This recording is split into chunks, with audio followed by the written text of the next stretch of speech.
Hi, everyone, and welcome to the True Stories in Tech podcast, life-changing conversations in the areas of technology, business, and belonging.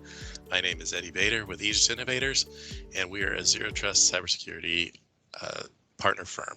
I'm here today with Brian Anuma, President of Strategic Systems Group, Manish Bardia, President of Think AI Consulting, and Eric Klaus, CEO of Partner Source Solutions. And our special guest today is Jason Makevich, founder and CEO of Greenlight Information Services. Welcome, Jason. Thanks for joining us. Thanks for having me. So usually we start off by, getting to know you a little bit. So I was wondering if you could kind of share a little bit of your story and how you got here, and kind of maybe even how you got to know some of us on the call. Yeah, absolutely. Yeah, thanks again for having me here. I'm excited to be part of this. So, yeah, I've been in IT actually for a long time. I grew up around it with my dad owning a computer company. So I was building computers when I was 12 years old. And as I was growing up, I didn't know what I wanted to do when I grew up, but I knew I did not want to get into computers. That is all I knew. And then, of course, I got into computers, and I love it.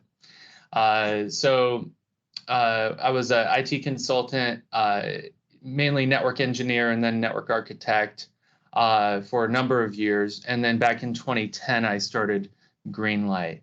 Wanted to build a company around what I did and really, focus on systemizing it to where, hopefully I didn't have to be dependent on hours in the week to earn a living.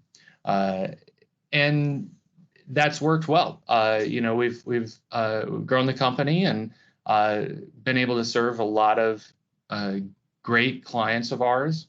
And we're excited for the future as well. That's awesome, Jason. So I kind of wanted to highlight on a couple of things because in your signature, there's some pretty cool things in your email signature. I was wondering if you might be able to highlight some of that. So Entrepreneur 360, best enterprise or best entrepreneurial companies in America, and the Inc. 5000. Can you talk about that and what that means to you? Yeah, absolutely. You got to showcase these things because they don't come around all that often. But Entrepreneur Magazine has a pretty elite list of 360 small businesses in America, in the U.S., that they choose to make this list. And so it's pretty exclusive in the fact that there's only 360 members. And we made the list 2 years. And I actually didn't apply to it last year. So maybe we would have made the list another year, but it didn't happen. I didn't apply to it, but I did end up applying to the Inc. 5000 for 2020, and we were selected there.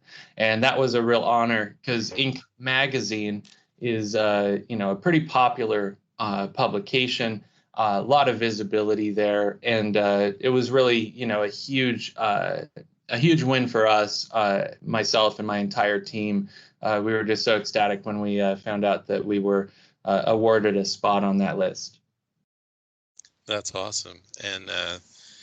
And how does that set you up for the future? I mean, a lot of companies are around for a long time and they might not achieve something like that. So how do you feel, and how does your team look at, your opportunities moving forward, just to be recognized on this list, but an acknowledgement of the work that they've done so far, and you as well, of course.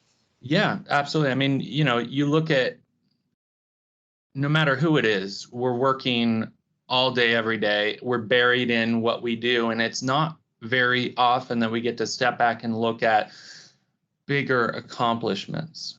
We do some really cool things at clients, and we can look at, what we've built, whether it be around digital transformation, cybersecurity, cloud. But, these are very, segmented, fragmented pieces that we look at. When we step back and look at what we've done as a team, and that's the most important element to me, and I believe with each teammate I have, is as a team, as a unit, we've been able to achieve this success and get recognized for it. It really does kind of give us a different perspective on bigger goals, right? Stretch goals and more of these, big audacious goals, right? So I think it provided a recharge for us a bit too. It was really great in a tough time of 2020 to get awarded the Inc. 5000 when, we were all missing each other, having to work remotely, and then to get that win. It was a real morale booster. And, we'll look forward to hopefully winning more of those in the future. Well, that's awesome. I wish you all the best in that. It's really cool. Thank you.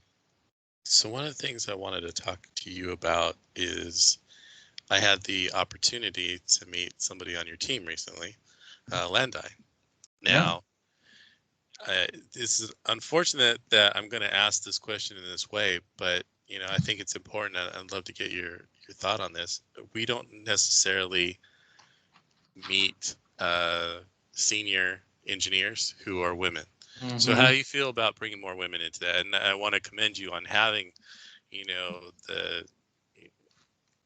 somebody like Landai on your team, right? She's very knowledgeable.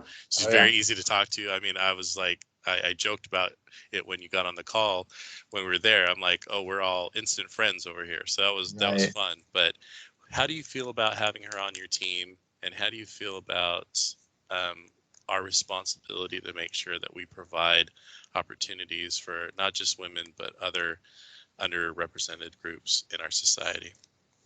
Oh, I mean, I think it's one of the most important things, and I'm excited to see that it's becoming more mainstream to talk about it and to recognize it. I hire people not based on gender or diversity in particular, but on ability, overall character. And when you do that, and when you look at the character and the personality and the traits and the characteristics and the things that are not trainable, right, you're going to find that you're going to have a lot of what would be considered underrepresented, populations that actually are outstanding in those areas. And someone like Landai, who is, minority and she's female, especially in tech, to have a female in tech. I mean, I've been in tech for more than 20 years. I've been to a lot of tech conferences, and there's not a lot of women at those conferences. More and more now, which is wonderful. But women are very underrepresented in tech, and especially in IT. So when you come across someone like Landai, she's so talented. She's so great at what she does. It's really just that much better. I think that she has these the characteristics that she does, and she can bring all that to the team. And then you also get, hopefully, through diversity and inclusion, you get new perspective.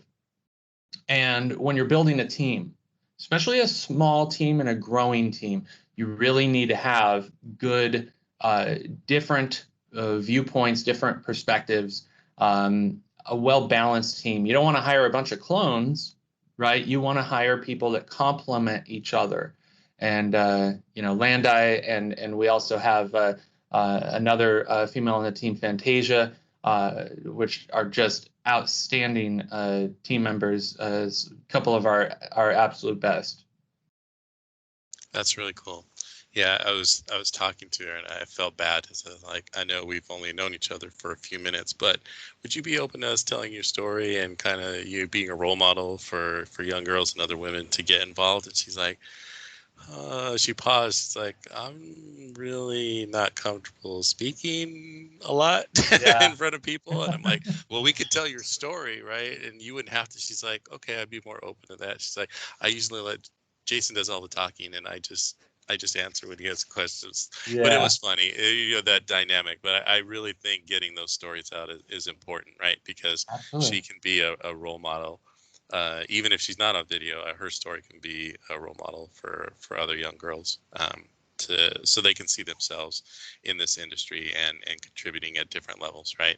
To be a senior engineer, that means a lot, and she's got the chops. I'll tell you that. Yep. She's great.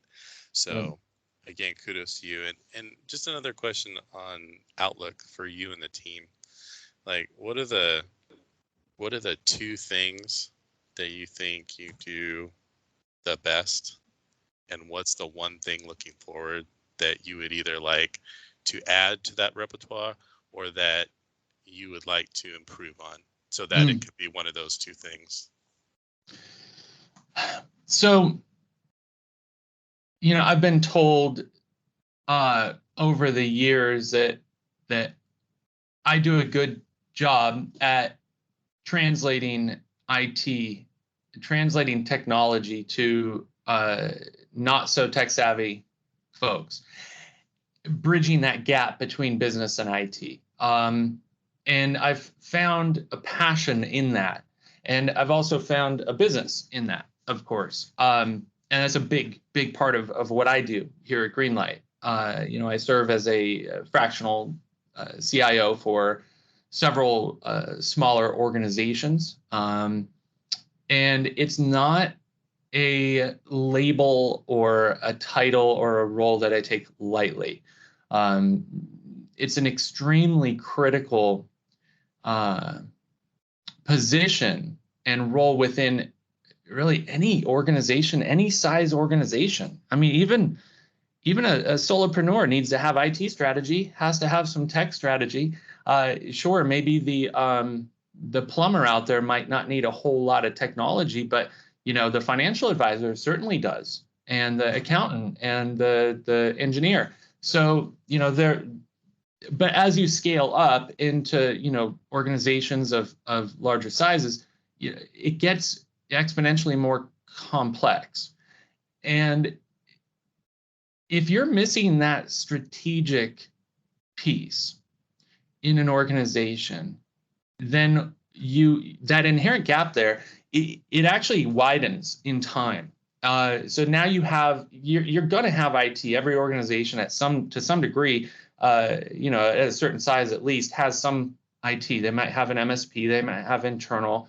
It might be the nephew or the neighbor, but IT is almost always tactical. There are many really great IT people that are really great at what they do, but what they do is IT. They just focus on the technology, and they couldn't name, many times they couldn't even name one desired business outcome. There's a gap there that the business, the stakeholders in the business probably have no idea what the IT guys are doing. So you have this knowledge gap. So yeah, I would say that one of the things that we do best here at Greenlight, that I think that I do really well, is bridge that gap between business and IT.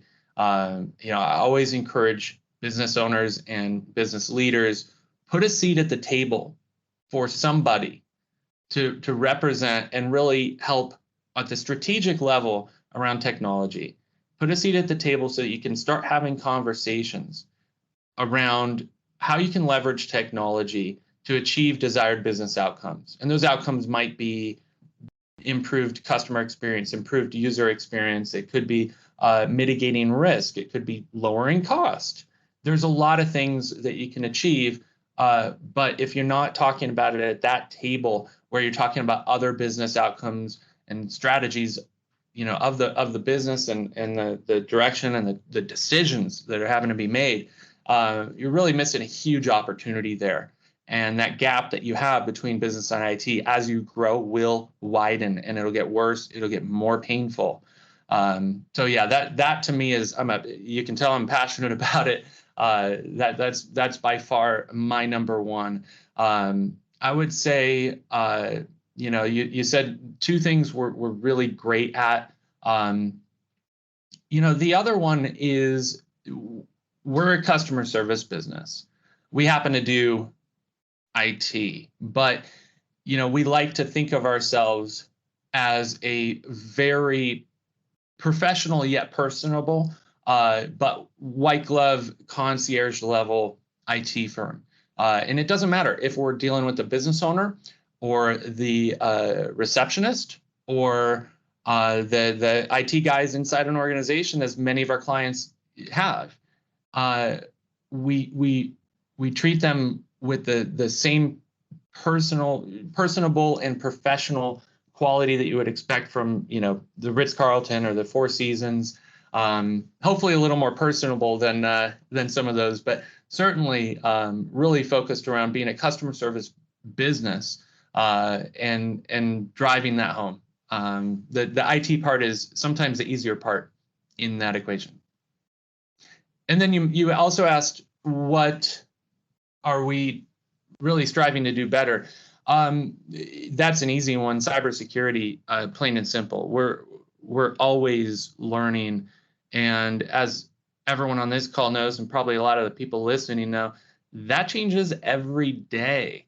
I feel kind of bad for the students. I mean, I feel great for the students that are going through to learn cybersecurity, because wow, they're going to have quite the career. But I can't imagine trying to learn it.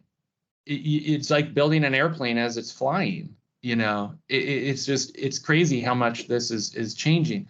So we're always trying to stay, at the tip of the spear when it comes to security, and really looking for the best solutions for the biggest challenges, the biggest risks, the biggest problems for our clients. And then that educational component around it, trying to educate our clients and get them to understand what those risks are, what those mean to them. So we're really in constant development around our cybersecurity strategy and our tactics and our service offerings. That's really cool. I love all those answers, and I appreciate you being so open with us about that too.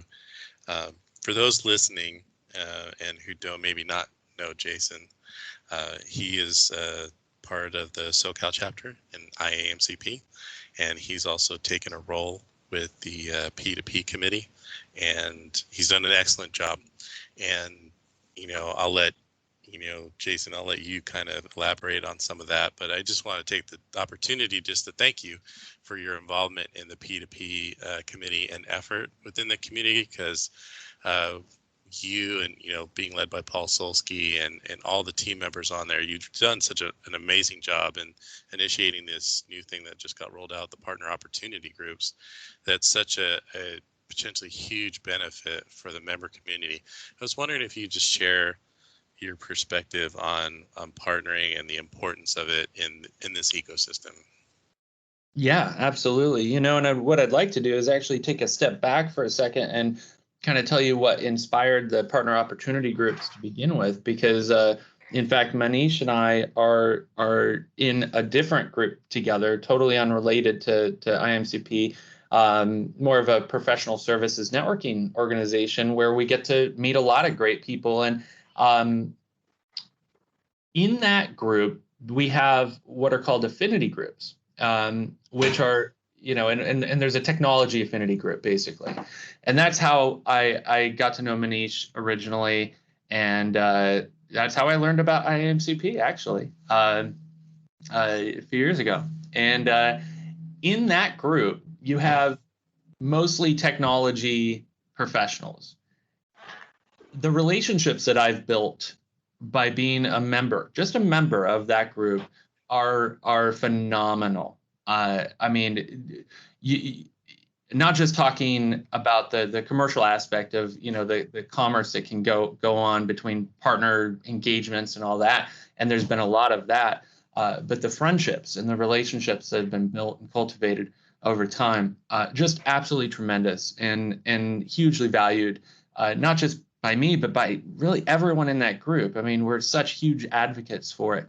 So then when I got more involved with IAMCP and then had this opportunity to join this committee with Paul Solsky, who's outstanding, brilliant man, and the other folks on the committee as well, really just phenomenal team there. All I did was kind of share my experience with that other group and with this affinity group, and just sharing the value that we've gotten out of it and how that translates to partner, engagement, ultimately trying to promote partner to partner. You're not going to push P2P without building relationships, without getting people to know and like and trust each other. It's just not going to happen. I mean, you might get a couple of deals here or there. Hey, I'll refer this copier guy or whatever, right? Very transactional stuff. But actual partner to partner engagement where you have multiple deals, that takes trust. That takes time. But you have to have the opportunity to get to know these people. And so here we have this outstanding community within IMCP. Regionally, we can look at it through the Americas. We can look at it internationally. I mean, some of the absolute best Microsoft partners in the world are part of this elite group of IMCP. And really any type of Microsoft partner that you could imagine, even some on the very kind of outer edges of, oh, you're a Microsoft partner, because there's so many different types. You have this repertoire of just great talent, and it just takes getting to know some of those folks. And so by putting together these opportunity groups, we're able to build a community and get folks that probably wouldn't really have the opportunity to get to know each other otherwise, right? Because I'm a SoCal member and I'm getting to know the folks in SoCal. It's a big group. So, there's people in there I still don't really know well. And of course, being virtual, it's that much more challenging. But we can take that virtual aspect of it and actually leverage it and say, you know what, since we are virtual right now, and that is kind of the normal right now, why don't we take advantage of that and say, hey, let's build a group or a set of groups, but let's extend that reach. And so instead of focusing on a group just for SoCal, which of course we have and will continue to have, we can now have these new groups broken out with different logic. So we have our MSP group, we have our business apps group with which Eric runs, and a few others, so on. That it builds that out through different logics so that we can start putting the right people together and talk about a common topic or a common business line or solution set or something of that nature. So I think that we're just getting started with it. It's kind of in pilot mode right now, but I think it's extremely promising. We've had some really incredible feedback. So I know I can speak for the P2P committee that we're very excited to see how this matures. On the theme of partnering, Jason, I'm curious, do you have a partnering story, one where you found it, very successful, beneficial in some way, shape, or form? Oh, I have many. I have one that is beginning, actually. Eddie mentioned that we were on a call yesterday, and talk about a partnering story. Here we have two companies, Aegis and Greenlight, who, we do slightly different things, but there's a lot of overlap.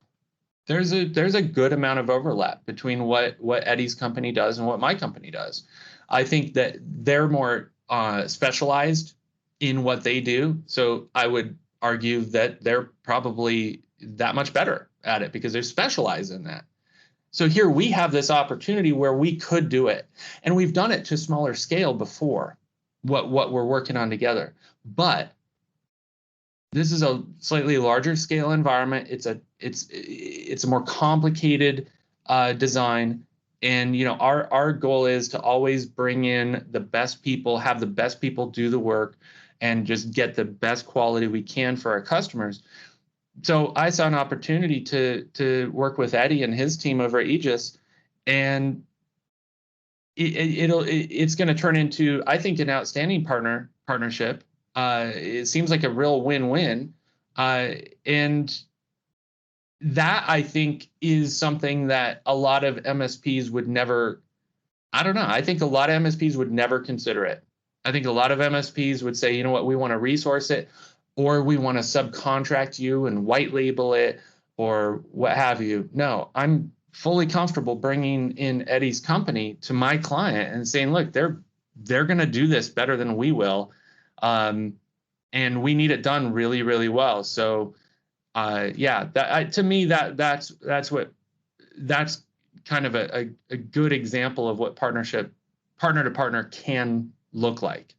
So this is amazing, and I want to drill into this a little bit more, Jason. So first off, I totally understand where you're coming from and appreciate that tremendously. But I think you said something there that was incredibly important, and that is you're absolutely right. I don't think that most MSPs would think the way that both of you think about this topic. So let me ask you, how did you come to that perspective? What drives that? Because it's obviously something that differentiates you from, I'm going to say, 90% probably of the MSPs that are out in the world today. I would say it goes back to what I was talking about before. You would not want to partner with someone if you don't know them, like them, and trust them. And trust is probably the biggest one of those. I trust Eddie. I trust Oscar. I trust Reza. These guys are great. That's a great organization. Bringing them into my client is only going to add benefit, period. So now we have a win for my client. And by bringing them in, it makes me look good. Plus, I'm still adding I'm adding all the value that we would want to add at the client. We're just resourcing it differently. It'll be a different invoice, So I think it really comes out to trust and also recognizing, why are we doing what we do? Are we doing it to try to make every dime that we can make from each client? Or are we doing it to serve a bigger purpose of trying to achieve outcomes that would be, outstanding for our clients and help them really achieve their business outcomes, the best way they can. And that's really what drives it, is wanting to deliver that quality to our customers. So that's awesome, and I love that. Let me dive into a little bit tactical. How did you put some kind of legal document or something in place between the two organizations to, help kind of cement that? Or was it just, a handshake or a virtual handshake in the COVID world? So, yeah, we spit on our hands and shook hands. That's, do they still do that? Probably not in today's world. Right. Yeah, I mean, we have, a mutual non-disclosure agreement, of course, and I think that's very important. We got to dot the I's, cross the T's. We do that to protect each other and to protect our clients. And, we're living in a world, we're dealing with sensitive information here. So, there should be a partnership agreement that outlines everything, because the last thing anyone wants is ambiguity and ultimately disagreement, right? Setting the roles and responsibilities, and setting the scope, and what's in and out of scope, and who's doing what, really understanding all the pieces of it and working together to make sure it's comprehensive, and having contingency plans in place also, that, hey, if we miss something, how do we handle that? Right. So an overarching agreement that would, make the kind of defer to a prime in that case. So if I'm bringing Eddie's company into my client, then things would kind of default to my company if it's not something that's within their scope, and vice versa. If Aegis brought Greenlight in, then we would defer to Aegis on anything that's not specifically delegated to us. So I know that this is a single opportunity that you're working on right now, but I'm curious, for both of you, for Eddie and for Jason, but maybe we'll start with you, Jason. What are you hoping for from this relationship? Because we can always do a one-off deal, and I think everybody's happy to take a one-off deal, but I think we always go into it hoping that there's going to be something more. Is there something more that you're hoping for out of this?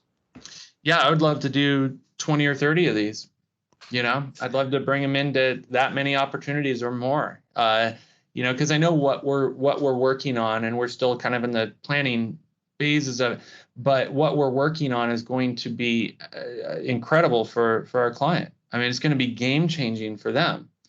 It's just an outstanding opportunity for that company, our client, to really differentiate themselves in the market and do something very special with the technology, with the Microsoft Cloud technology that is so powerful, as we all know. I think what we're trying to accomplish and achieve here is something we would absolutely want to replicate many times over.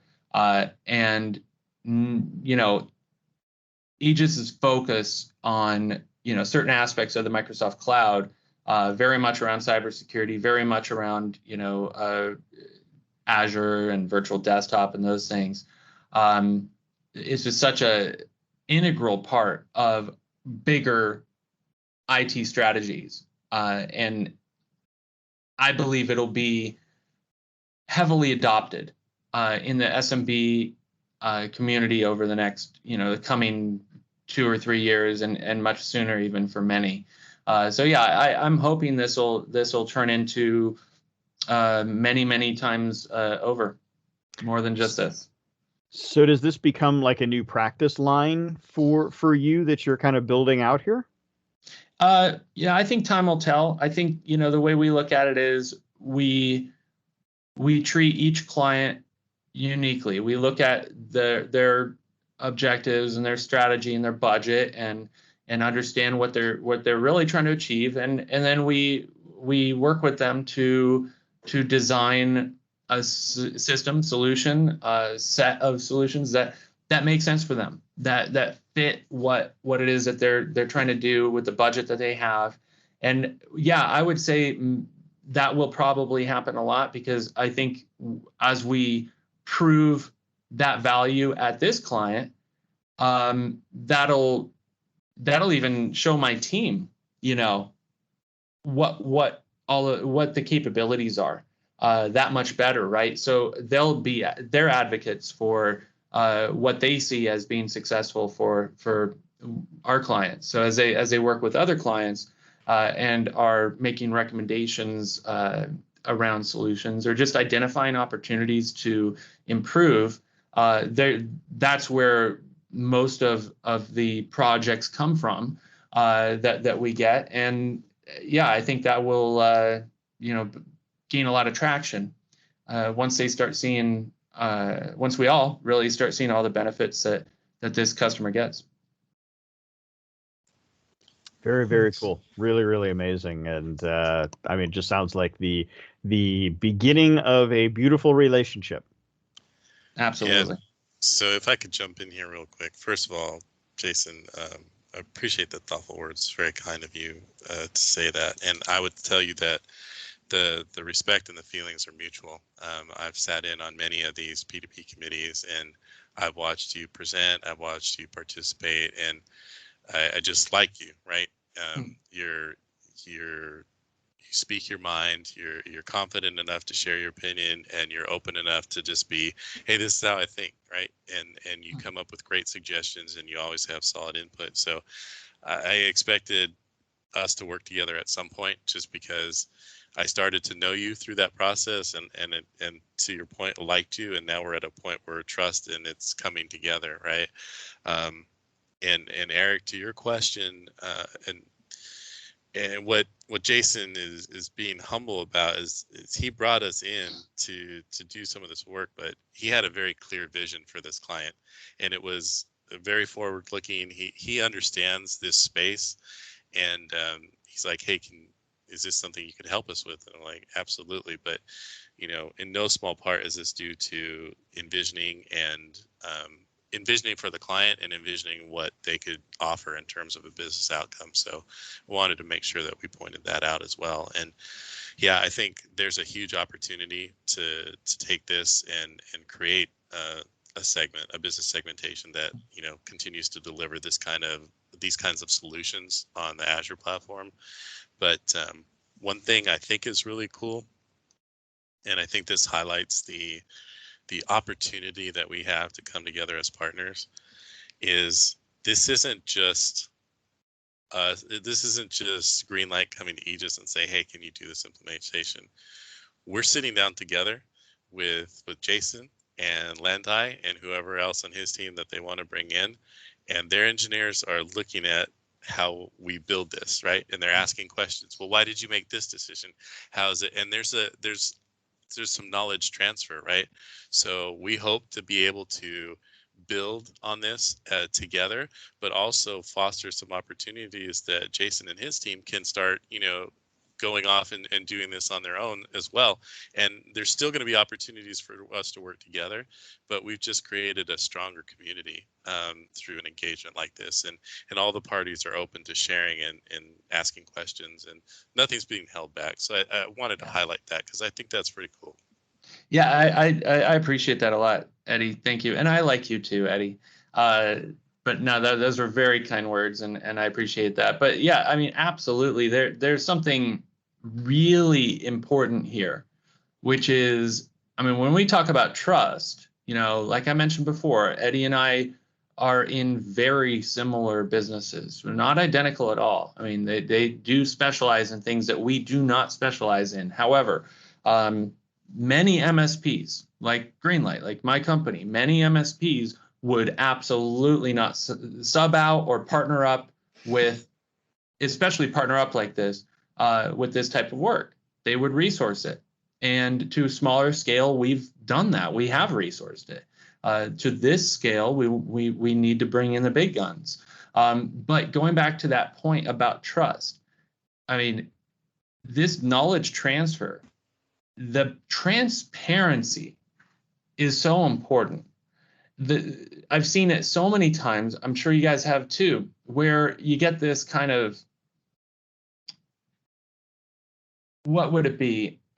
Intellectual property or trade secret, right? But if it's just knowledge, you know, like, hey, we happen to know this product really well, it's not really trade secret or intellectual property. It's not something that needs to be locked in a safe. It's something that should be shared. It's something that should be spread, and that's how you build a community. That's how we all get better, is by sharing knowledge and sharing our experiences, and really empowering others, and not being just selfish and self centered and self-fulfilling, but being selfless and transparent around what you know. I'm a big advocate for giving away information for free, sharing knowledge. I'll gladly take a phone call or referral from someone that I know would never ever be a client of mine. Might be a solopreneur. We would never be able to service them and make $1 off of them, but I'm happy to spend an hour or two or whatever on the phone, just going through what they need to do to be safe online, or what they need to do to systemize their processes digitally, right? There's so many types of things out there, but just being able to be transparent, having that quality that Eddie and his whole team has, and that we at Greenlight are proud to have too. I mean, that makes for, I think, an outstanding dynamic between the two companies, but also, throughout the IMCP community and throughout the IT community. So I got to ask the bottom line question here, though, and it's the one that seems to get missed so often when we talk about partnering. And Eddie probably knows where I'm going with this, because he's heard me harp on this time after time. But look, we're all in business to make a buck. Yep. So partnering is great if it turns some revenue, right? So I'm going to ask the blunt question here, but let's say you guys are able to do 20 or 30 deals together. What does that look like economically? Big picture. What does that potentially look like for the organizations? And I know that there's revenue sharing and split and all of that, and I'm not asking for, details. I'm just saying, big picture, what would that potentially look like? What's the economic value here, I guess, is what I'm trying to get to, of partnering for you guys? Well, I guess it would depend on the kind of direction of partnering, but I can tell you that in this scenario where I've asked Eddie and Aegis to come in and help us at our client, hopefully they make good money on what they do for my client. And truth be told, I'm not making any money on what they do directly, but the financial benefit for me is clear in that I'm doing what my client hired me to do. I'm ultimately getting them what they need. I'm delivering those outcomes that they need, whether they've articulated that they need these or they will once we go through the strategy sessions with them. But knowing, like Eddie said, being forward thinking and knowing that, hey, this is the right direction for them. We're going to line this up and make it worthwhile. So I'm doing my job, right, for my client, delivering that value and ultimately just hardening that relationship that I have, just making it that much stronger. And then I can also say that as we can move our clients to the cloud, as an MSP, that's a benefit. And I guess it would depend on how an MSP is structured, but our services are built around, all you can eat service, right? So support especially. The more standardized and streamlined the infrastructure is, the systems are, then the less support issues come up. So as we transform this company, into the cloud, we migrate them in and really get them ramped up in a much more standardized, much more centralized, and much more secure environment.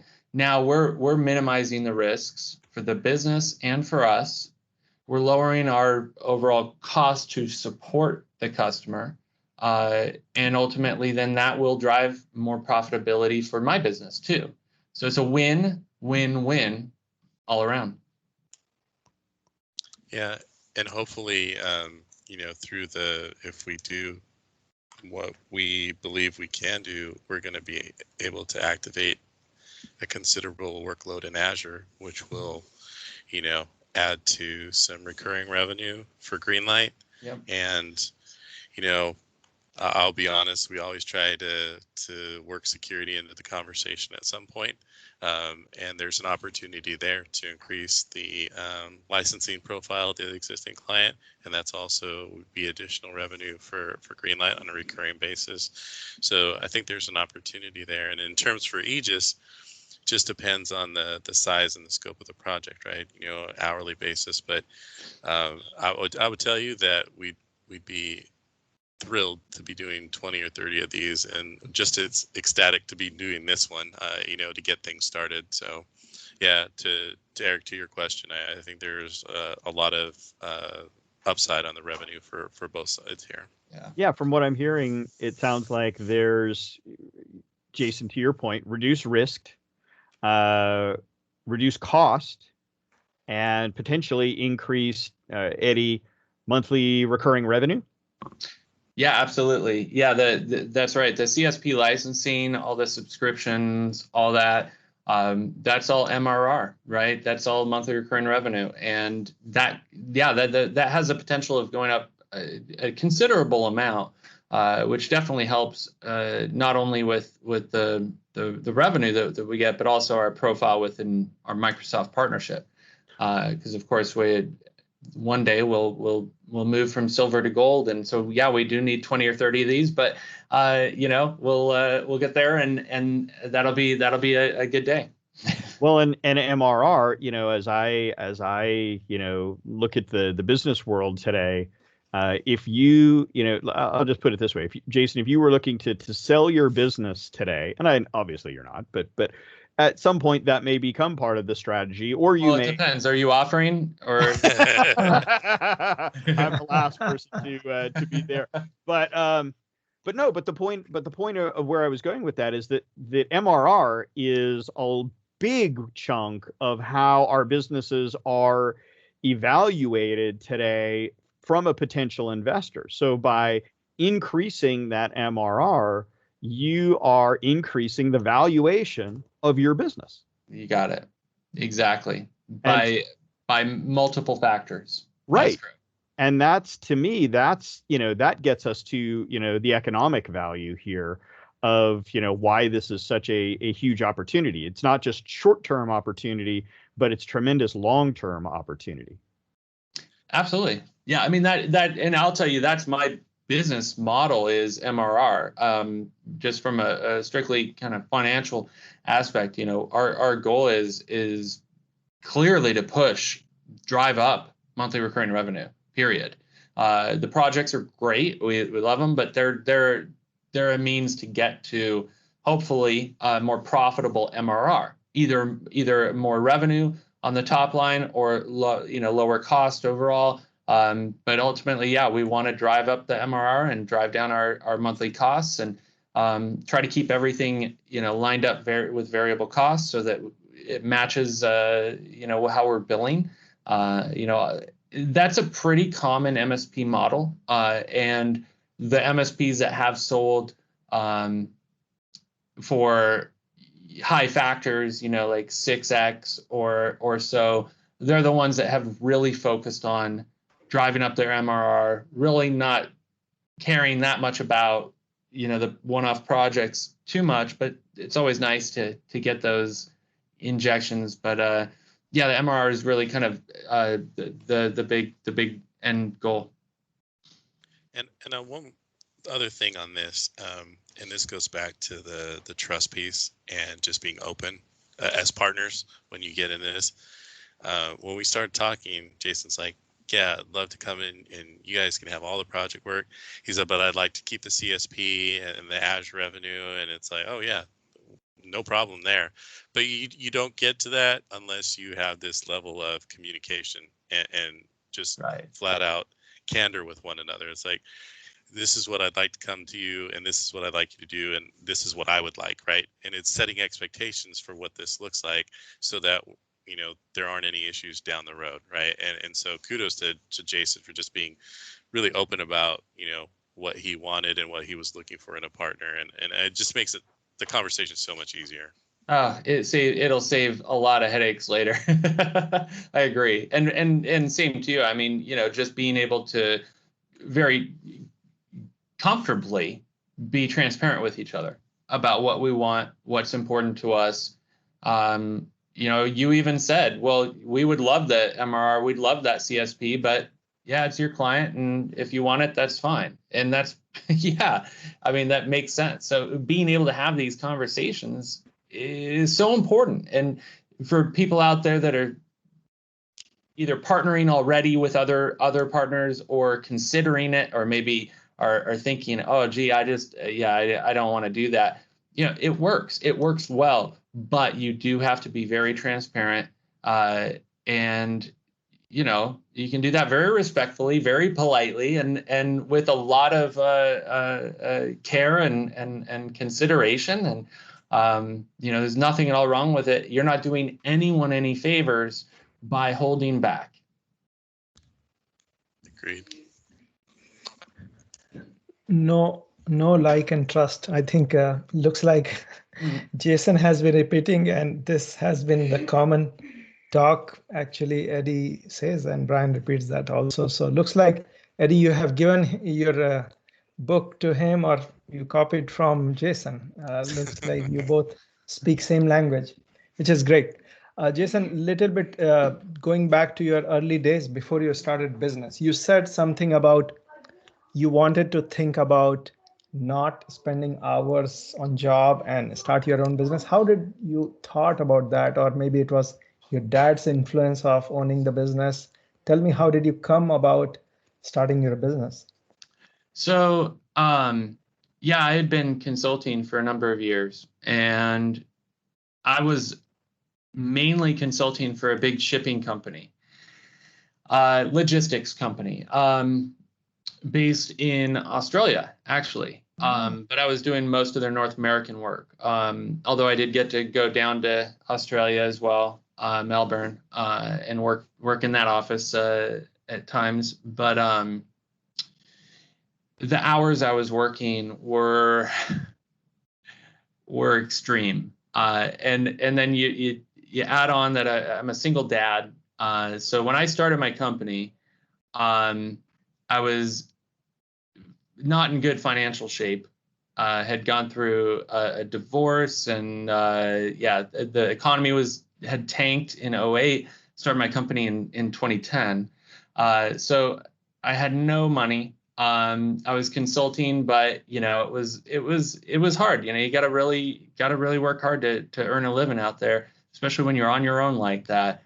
And fortunately, I had this good client, but there were only so many hours in the week, and every hour I was working, I wasn't spending with my daughter. And she was, when I started my company, she was 5, or about to turn 5. So she was getting to an age too where, you really do want to spend a lot of time with your kids, and it was just very important to me that was a priority, really the priority, and it became very clear that unless I'm going to up my bill rate to $300 or $400 an hour, which I probably would not get much work at that rate. I needed a scalable solution. And that's where I decided, you know what, I had a few clients, and I knew there were more opportunities there. And so if I just hire someone that's really, really good at, what I do basically, then I could, basically resource that and make a little bit of money on it. And that turned into kind of the initial business model for Greenlight. Then as that matured, that's when it was clear that, well, if I want to build something scalable, then I need to really look at, especially around monthly recurring revenue, where I know the valuation is going to be better, and it's just a better business model overall, a lot more stability to it as well. So that's where we kind of shifted into an MSP model very early on. But yeah, hiring my first FTE was a huge leap of faith. It was one of the scariest times of my professional life. I hired this guy, Kevin. He's one of the smartest people I've ever worked with in my whole life. Outstanding engineer. And he, as soon as I hired him, the floodgates opened, actually. And 3 days on the job, he and I agreed that I needed to hire someone else. And that's actually when we hired Landai.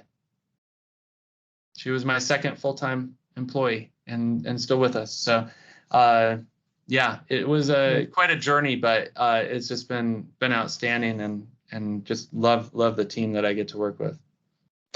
Very cool. Thanks for sharing. So when Eddie asked you, what are you good at? We saw the passion you had in what you were telling, and we loved it.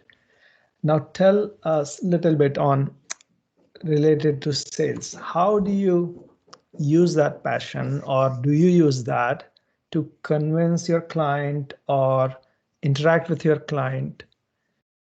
Because we could see you know a lot and you want to share. So how does that help you, or how do you use that passion in Yeah, I would say, the passion is around, I love helping people and helping businesses get way more out of technology. I'm always looking for opportunities to improve things. Maybe it's that critical eye I have or what, but then being able to communicate that in ways that resonate with the business leaders, the stakeholders, it does help. It helps a lot in that sales process. What I'm not good at is trying to get in front of someone. If I'm talking to someone that has any interest in talking to me, I'm extremely comfortable. I'm also quite comfortable on a stage in front of a lot of people, which can also, you know, be very helpful in this kind of profession. But trying to get in front of someone that I'm not comfortable with. I don't do well with that. It's just, yeah. So there, you know, the vast majority of our clients are word of mouth referral. You know, we've had some inbound referrals from, you know, Microsoft and other vendors, but a lot of partner to partner. But yeah, as soon as someone has any interest in talking to me, I'm extremely comfortable and I listen a lot. So I want to ask a lot of questions and really take in what's important to them. What are they thinking? How are they feeling? And then really work with them to improve whatever it is that they're really thinking about and worried about. Excellent. Just last thing I want to say is this is a full circle. I joined IMCP 2012. IMCP started working, and that's the reason I went to Provisors. And I was not doing well in Provisor till I found this IT affinity group, because none of the other people understand what I do, only IT team or the IT business owner. And that affinity group, we found you, Jason, and you are back. So it's a give and take. That's funny. Amazing. Yeah. This is amazing. Yeah. All right, Jason. You and I probably have the least time together. Oh. I probably have seen you once at an IMCP meeting. We happened to be in one meeting between the meetings, and that's all we've spoken. Yep. For what it's worth, immediately I could tell that you were someone that I should get to know. And when it came down to the podcast, we have lots of ideas of who to invite, and since we just had that conversation not long ago, I said, well, what about Jason Makevich? And I got a unanimous, okay, let's do it. One thing that I observed in this conversation, and I have to say that this conversation is kind of special. So I don't think in very many other cases we've had a conversation this in depth. And the questions that Eric was proposing to you about partnering, those are tough questions. Those questions aren't easy to ask, and I'm guessing that many partners wouldn't be comfortable talking about those things. So kudos to you in establishing that kind of rapport so quickly with this group and with me. I'm impressed, and I was impressed in the very kind of early stages of our conversation in that meeting between the meetings. Okay, not unlike Manish, I have some questions that kind of revolve around entrepreneurship.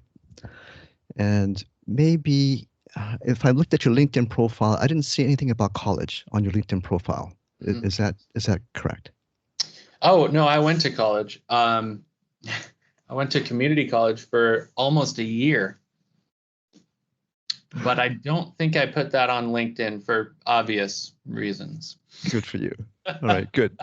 Okay, so this is one question that I sometimes have conversations with young people, mostly, not so much folks our age, whether or not it was important to go to college in the context of entrepreneurship. So in your case, apparently college wasn't important, but what is your perspective on that? That's a really good question. I have a 15-year-old, and we are looking into career paths, college, and all that. And that's a pretty intimidating, oh goodness, I'm going to need to make, Eddie, we're going to need to do 30 deals soon for me to afford this, by the way. Let's do it. Yeah, it's this is serious stuff. So I definitely regret not going away to a university. And I've talked to my daughter about this a lot. My brother went away to a university. He did the dorm thing and all that, and and he's done extremely, extremely well. He's a dean at a college and just outstanding career. And and I had friends that went away and did well, and I had a couple friends that did the community college for a couple of years and transferred and did well. When I went to community college, I noticed, it was a local community college, the one closest to where I went to high school. And I call it high school with ashtrays, because it was pretty much the same thing as high school, and a lot of the same people. I didn't get enough change there, right? And then what ended up happening is, because I had grown up in the world of computers, my dad got me a job part-time at a company doing kind of desktop support. And it was a big company, international, big, and that turned into, before I knew it, they were flying me all around the country. I was 18, 19 years old, and I'm flying all across the country to, I think, 30 some odd offices they had. This was at the late 90s, and then I ended up in 99 being part of this big Y2K team that they had, and going to every office, installing new Novell servers. And I mean, it was fun. It was exciting, and that's when I really fell in love with IT and the profession. And so I didn't really last very long in community college, because I was either going to my job making good money for that age, and sometimes traveling and other things for them, and really enjoying it, or I was going to community college, sitting in classes, and it just, to me, I couldn't keep going to school. I wasn't happy there, and ultimately wasn't doing that well. So I decided, that's good enough. And I don't regret that decision, but I do regret the decision before that, where I decided to go to the community college and decided not to go away to the university. I also would say this for the younger people out there, I have had to learn things the hard way on my own most of the time. I love reading, and I'm always reading books that help my development, whether it's personal development or professional development, a lot of business books now. But I feel like if I had formal training, whether it be in computer science or business, I would be a lot better off at this point. I do think that that is always a great path. It's not necessary, obviously, but I think I think if I had to do it all over again, I would have gone away to a university and experienced that, and I probably would be in a better spot. But you never know. You never know. Good answer. A related question, which has come in similar conversations, whether or not it was important to go to work for someone first before becoming an entrepreneur. So what is your perspective on that? I like your questions, Brian. These are great. So, because they're very, these are not questions I would have thought of, but I think that, I think that would be very important to go through the effort of applying for a job, finding a job, then reporting to someone and having a boss. I'll say this though, being a consultant, you have a lot of bosses. All your clients are your bosses, and it's, you can set your own schedule, but only so much. They're not going to use you if it's not, especially in IT, the all-nighters I had to pull and all that. So Yeah, I think that there's value in doing a lot of things once, right? Experiencing as much as you can, and working for someone else, I think, is a very important experience. And I think also working in hospitality, working in getting yelled at by some crazy person that doesn't want their soup so hot, like I think if everyone had a service role like that at one time, the world would be a much better place, Well, this is also a good answer. You might be able to tell that there's a little bit of an age difference in this group. I'll have to admit that I am the oldest. I'm positive. And you, I'm guessing, is the youngest. Are you in Generation X or are you a millennial?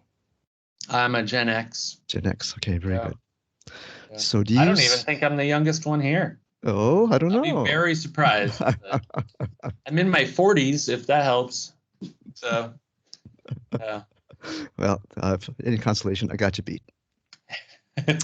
By decades, possibly. Yeah. Okay, so do you see differences in the generations? Do you have some perspective of baby boomers versus millennials versus Generation X, for example, from a business perspective first? From a business perspective, not a lot. I mean, I think that the labels out there are so generalized. It's no better than labeling, race or gender, or, it's like everyone's unique, everyone's different. They've got their own experiences. There might be trends, but I don't buy into it. I take everyone at their own face value, and I try very hard not to compartmentalize them into, or group them into any sort of label or group like that. Cool. All right. I'm guessing that your answer would be similar for personal, that you would be a little bit, I guess, age blind, if you will, amongst the age groups. Yeah. Yeah, absolutely. Absolutely. Yeah. I mean, I've worked with some brilliant people much older than me. I've worked with some really just challenged people that are older than me, and exactly the same, younger. Some younger people that are, I mean, how do they even get their shoes on? And then others, and many others, where it's just like, how did I get so dumb? These people are so much smarter than I am, right? So yeah, I mean, you're going to get the mix kind of anywhere. And I don't think age has a lot to do. I think age has to do with wisdom, but that comes from experience, and that's inherent in time. I have seen some, I won't call them fireworks necessarily, but some discussion, millennials and baby boomers. So there seems to be a little bit of dichotomy there that you apparently have not seen and don't express. I mean, I see it. I see the dialogue of it, I see that it is something that I think gets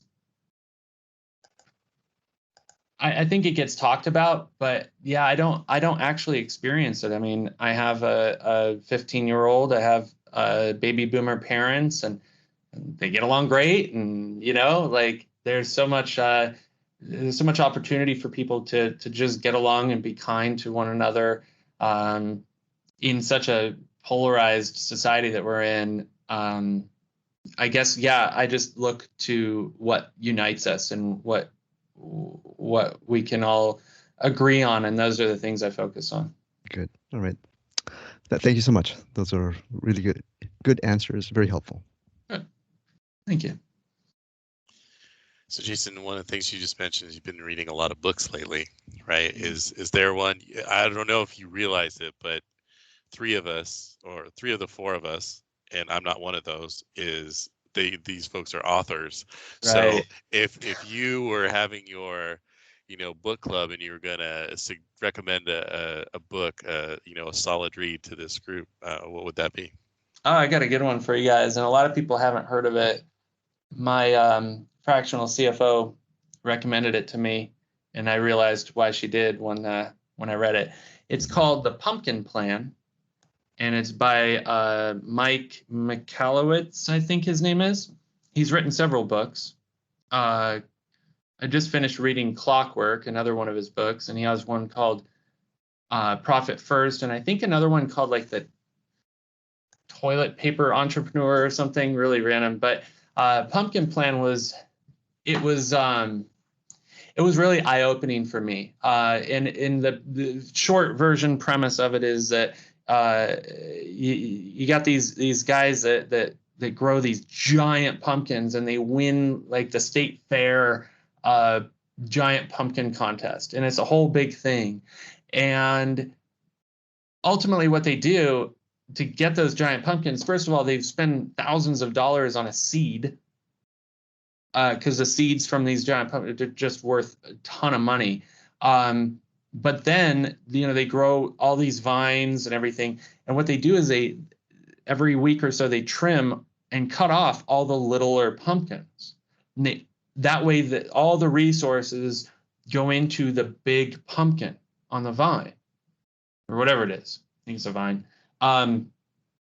And he correlates that with business and how, so many of us are a jack of all trades and master of none. And I think we naturally fall into that too if we don't make very deliberate effort to really specialize in something and be great at something. And that's what the Pumpkin Plan is about. It's about trimming those other smaller pumpkins and really growing that one big pumpkin. And then you can grow many big pumpkins because you can have many vines and do many things. So you're not limited by it, but the only way you're going to win that state fair is if you trim all those little pumpkins and really focus on that one. That's really cool. I'll have to check that out. I wrote it down for sure. Yeah. Well, as we wrap up here, normally what we would do is ask you what an ideal partnership look like, and I kind of think we covered that pretty well over the course of the conversation. So would you add anything else to that for listeners? Yeah, I would say anyone that has an incredible amount of money and doesn't want it anymore would be great. I really think we covered it. I like working with awesome people, so that's the most important thing to me. I feel like, if we do something similar and we really like each other, we'll figure out a way to work together. That's always one way to partner. But yeah, I'm always very open and happy to connect with anyone as well. So always reachable. Awesome. Which leads into the next question. If listeners are interested in learning more about you or Greenlight and what you're doing, how do they contact you? It's nice because my name is so unique. If you put it into Google, you're going to be able to find me. Makevich, Jason Makevich. But I'm on LinkedIn, and then my website is greenlight-is.com. So you can reach out through those and easily find me. LinkedIn is probably the best way to connect from anywhere. That's awesome. So again, thank you, Jason, for spending time with us today. Really appreciate it, and thoroughly enjoyed listening to your stories and your perspective. And I enjoyed talking about the things that we're getting ready to do too. That was fun. That was unexpected for me, so it was really cool. But thanks for laying out a partner perspective. I think it's really cool to see that through your lens. So that was awesome. And I would love to have you back at some time in the future. Maybe we can talk about, we're on 15 of the 30 deals that we talked about today. That would be really cool. Perfect.